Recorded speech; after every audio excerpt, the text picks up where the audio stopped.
종부세 무서워서 못 사냐, 금리 인상 무서워서 못 사냐, 아니라고. 대출이 안 나오기 때문에 못 사시는 분들이 굉장히 많다는 얘기입니다. 아직까지 상승장세입니다. 아직까지. 네, 안녕하세요. 반갑습니다. 이경민의 부동산 하이킥의 이경민입니다. 지금 서울뿐만 아니라 경기, 인천, 수도권 일대 그리고 지방 핵심 광역도시들의 이 매수 심리의 동향을 좀 살펴볼 수 있는 지표인 매매 수급 지수가 떨어지고 있다라는 뉴스 기사를 좀 읽어드리도록 하겠고, 이 매매 수급 지수가 지금 100 이하를 계속적으로 하회함으로써 이제 앞으로 본격적으로 집값 조정이 시작될 거다라는 뉴스 기사를 제가 뒤에 가서 판소를 통해서 조목조목 잘 따져보면서 여러분들에게 설명해 드리는 시간을 가져보도록 하겠습니다. 과연 집값이 떨어질 수 있을까요? 네, 뒤에 가서 판소를 통해 알아보도록 하겠습니다. 자, 기사를 좀 보기 전에 핵심 기사 내용의 요약본을 좀 보도록 하겠습니다. 이 금리 인상, 금리가 0.25% 인상이 돼서 지금 1%대가 되었습니다. 그리고 종부세 고지서가 이제 다 나가게 됐죠. 그래서 이 고지서를 보신 분들 또는 지금 대출 규제가 본격화되었습니다. 뭐 매매뿐만 아니라 전세에 대한 대출 규제가 지금 계속적으로 시작이 되고 있죠. 이런 영향으로 인해서 집을 사고자 하는 수요의 매수 심리가 꽁꽁 얼어붙었다라는 얘기입니다. 근데 이 금리 인상과 종부세가 매수하고자 하는 사람과 무슨 영향이 있죠? 이거는 뒤에 가서 제가 판소리 통해서 조금 더 자세히 풀어드리도록 하겠습니다. 좀 잘못된 기사인 것 같아요. 자, 일단 서울 아파트 매매 수급 지수가 98.6으로 2주째 100 이하를 하회하고 있다라는 얘기고요. 수도권 지수도 마찬가지 100으로 떨어졌다. 이 기준선 턱걸이에 걸려 있다라는 얘기입니다.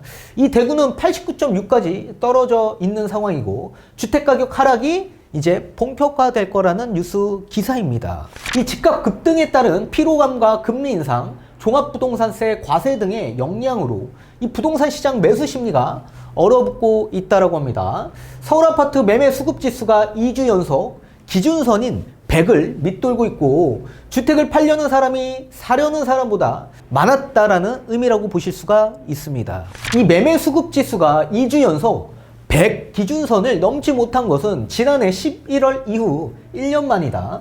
그동안의 집값 급등에 따른 피로감이 반영돼서 이 매수 예정자들이 관망세로 돌아섰고, 이로 인해 한동안 뜨겁던 시장이 분위기가 좀 바뀌어진 거다.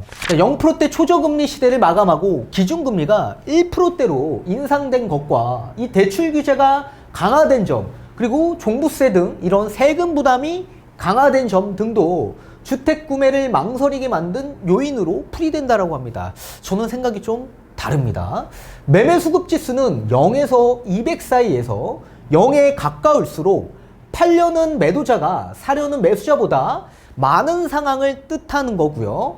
200에 가까울수록 매수자가 매도자보다 많은 상황을 뜻하는 겁니다. 그런데 이 매매 수급 지수가 200 가까이 올라갈까요? 200 가까이 올라간 적이 없습니다. 아무리 많이 올라가도 110까지가 상한선이라고 보시면 좋을 것 같고요. 200까지 절대 올라간 적이 없습니다. 그리고 아무리 주택 가격이 좋지 않은 시장이라고 하더라도 하한선이 70 밑으로는 내려간 적이 없습니다. 따라서 지금 현재 99 정도가 나와 있기 때문에 서울은 집값이 나쁜 게 아닙니다. 기존에 있던 게 조금 둔화된 것 뿐이지 집값이 떨어진 게 아니라는 얘기예요. 자, 그렇다면 뒤에 가서 판소를 통해서 뉴스 기사에서 나온 것처럼 정말 이 종부세와 금리 인상의 조치로 인해서 지금 매수 심리가 끊긴 거냐, 거기에 대해서 좀 알아보도록 하겠고, 과연 집값이 하락할 수 있을까 한번 알아보도록 하겠습니다. 이 매수, 집을 사려는 수요보다 이 매도, 집을 파려는 수요가 예년보다 조금 더 많아졌다라는 얘기입니다. 따라서 지금은 현재 매수 우위 시장으로 조금 전환되고 있는 추세라고 좀 보시면 좋을 것 같습니다. 이 매수의 시장이라고 해서 집값이 떨어질 수 있는 거냐? 아닙니다. 이 매수인이 좀 시장에서 매도인보다 조금 더 심리적으로 우위에 있다라고 보시면 좋은 거지, 심리적으로 좀 우위에 있다라고 해서 집값이 떨어질 수 있는 건 아닙니다. 자, 그렇다면 뉴스에서 보신 것과 같이 이 매수인이 왜 집을 사지 못하고 있는지를 먼저 파악을 해 봐야 될 텐데, 뉴스 기사에서 뭐라고 나와 있냐면 이 종부세에 대한 부담이 커졌기 때문에 지금 내 집 마련하는데 부담이 더욱더 커져서 못 들어오는 거다라고 기사에 나와 있었습니다. 이 종부세랑 집을 사려는 매수인과 어떤 관계가 있길래 그분들이 못 들어오는 걸까요? 지금의 장세는 투자자가 서울 이 투기과열 지역 내에 들어오기가 굉장히 어려운 장세입니다. 이미 실수요 시장으로 넘어간 지가 한참 됐습니다. 내 집 마련하고자 하는 수요층들이 지금 접근하는 시장이라고 보시면 좋은데, 이 실수요 시장이 종부세랑 무슨 관계가 있습니까? 종부세 1세대 1주택자한테는 12억까지는 공제가 되는 겁니다. 12억까지 공시가격. 공시가격 12억이라고 한다면 매매 금액 약 16억 이하인 아파트가 지칭이 되는데요. 대다수의 아파트에 들어가는 데 있어서 매수인은 종부세랑 연관성이 없어요. 1주택 같은 경우에. 그리고 만약에 공시가격 12억이 넘어가는 초고가주택 아파트라고 하더라도 여러 가지 보유하는 데 있어서의 장기 보유 공제 또는 연령에 따른 이런 고령자 공제를 받기 때문에 사실상 종부세에 대한 부담이 크지만은 않습니다.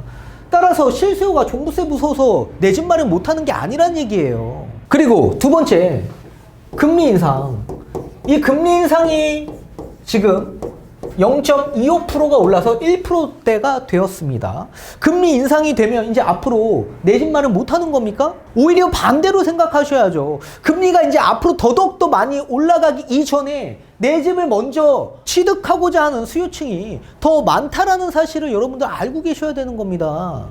자, 만약에 전세를 간다라고 하더라도 이제 내년부터 뭐라 그랬습니까? 전세 원금에 대해서 이제는 원금 분할 상환을 할 수 있는 가능성이 훨씬 더 높아졌다라고 제가 말씀드렸죠. 그렇다면 금리 인상이 되면 내가 갚아야 될 원금의 금리도 더욱더 올라갈 수밖에 없다. 그리고 금리 인상이 되면 월세액도 더욱더 인상될 수밖에 없기 때문에 오히려 세입자 입장에서 더욱더 큰 부담이 될 수밖에 없기 때문에 먼저 어차피 내 집 마련을 생각하시는 분들의 수요층은 금리 인상이 더욱더 본격화되기 이전에 미리 들어올 수밖에 없다는 얘기예요. 우리 보통 거치 시기 또 있지 않습니까? 뭐 1년 거치 또는 3년 고정금리 거치로 하고 난 이후에 변동이 되거나 할 수 있죠. 미리 들어올 수 있다. 미리 들어올 수 있다.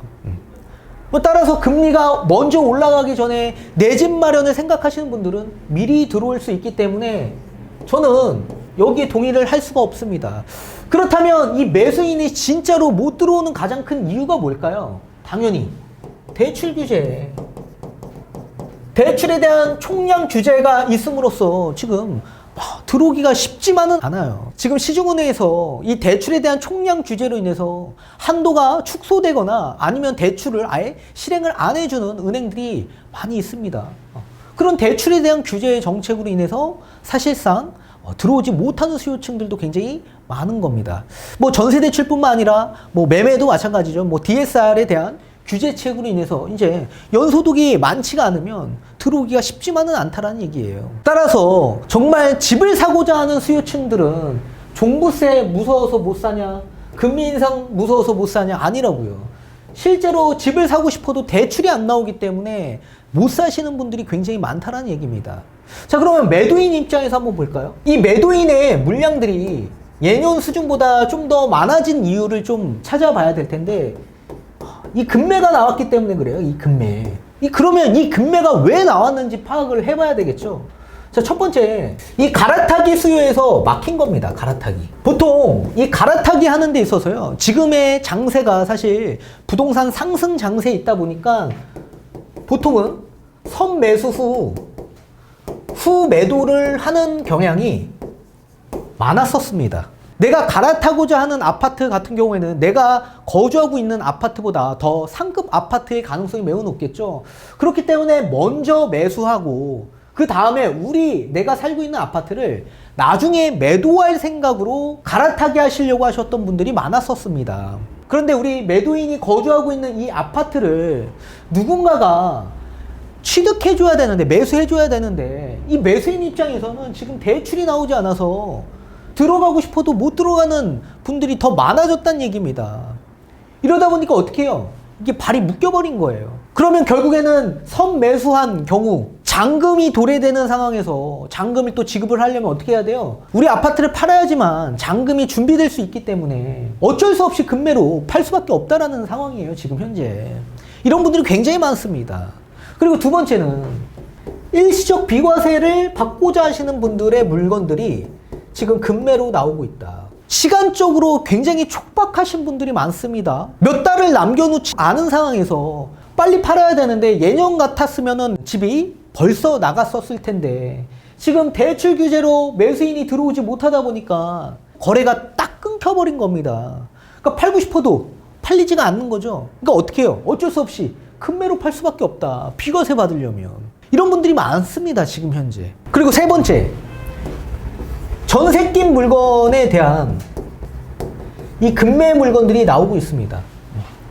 지금 제가 뭐라고 그랬죠? 지금 장세는 투자 수요의 장세가 아니라고 얘기했습니다. 특히나 이런 서울시장 같은 경우에는 전부 다 이제 실수시장으로 다 넘어갔다라고 제가 말씀을 드렸죠. 지금 투자자가 들어오기엔 굉장히 어렵죠.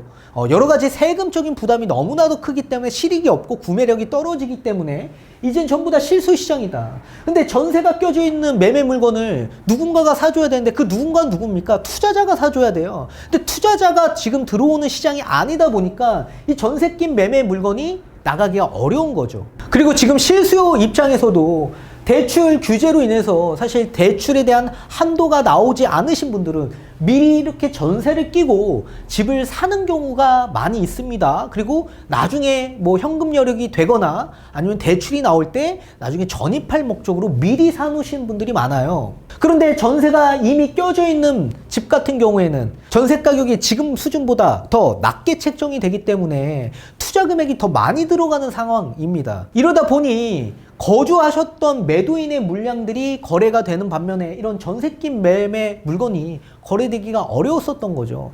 그러니까 이런 분들은 어떻게 해요? 무조건 팔려면 어쩔 수 없이 가격을 내려서 팔 수밖에 없는 거죠. 이런 전세 낀 물건들의 매매, 금매 물건들이 나오고 있었기 때문에 이렇게 금매가 거래가 돼서 가격이 떨어진 것처럼 시각적으로 보인 겁니다. 자, 그럼 우리 보신 거와 같이 가장 큰 주요 요인은 뭡니까? 이 대출 규제예요, 대출 규제. 그렇다면 지금처럼 계속적으로 대출 규제가 들어간다면 집값이 그럼 이제 계속 떨어질 수 있는 추세로 전환될까요? 우리가 집값이 떨어지려면 어디서부터 떨어져야 되는 겁니까? 상급지에서부터 떨어져야 되는 겁니다. 상급지. 강남에서부터 집값이 잡혀야 돼요. 근데 대출 규제는 결국엔 15억 구간에 걸리게 되는 거예요. 15억. 투기과열 지역 내에서 15억이 초과되는 경우에는 대출이 한 푼 나오지 않습니다. 그러면 대출 규제랑 연관이 있습니까? 15억이 넘어가는 아파트들은? 15억이 넘어가는 아파트들은 대출이 안 나오건 대출이 막히건 관계없이 현금 있는 수요층들만 여기 들어온다고요. 현금 있는 수요층들만. 그러니까 자꾸 이런 초고가 주택에서 신고가가 나오는 겁니다. 거래가 없다라고 하더라도 이런 상급지에서 신고가가 계속 나오다 보니까 어떻게 해요? 가격이 떨어지기가 어렵다는 얘기예요. 가격이 떨어지기가. 지금 뉴스 기사에서 본 내용들은 전부 다 어떤 주택입니까? 결국엔 15억 이하인 아파트의 거래량이 많이 감소됐다는 얘기예요. 거기서. 기존에 15억이 초과되는 아파트들은 애시당초 대출이 나오지 않기 때문에 거래량 자체가 원래부터 많이 감소됐었습니다. 그러면 거래량이 많이 감소되면 집값이 떨어져야 정상적인데 왜 집값이 자꾸 올라가고 신고가가 나오는 걸까요? 대출이랑 무관하기 때문에 그렇다. 현금을 가지고 있는 수요에 이 매수인들은 어쩔 수 없이 내 집 마련하려면 어떻게 해야 돼요? 현금으로 사야 된다는 얘기예요. 대출이랑 관계없이. 그리고 15억이 초과되는 아파트에 거주하고 계셨던 이 전세 세입자분들 이제 서울 보증에서 5억까지 한도가 나왔던 게 이제 안 나올 가능성이 매우 높아졌습니다.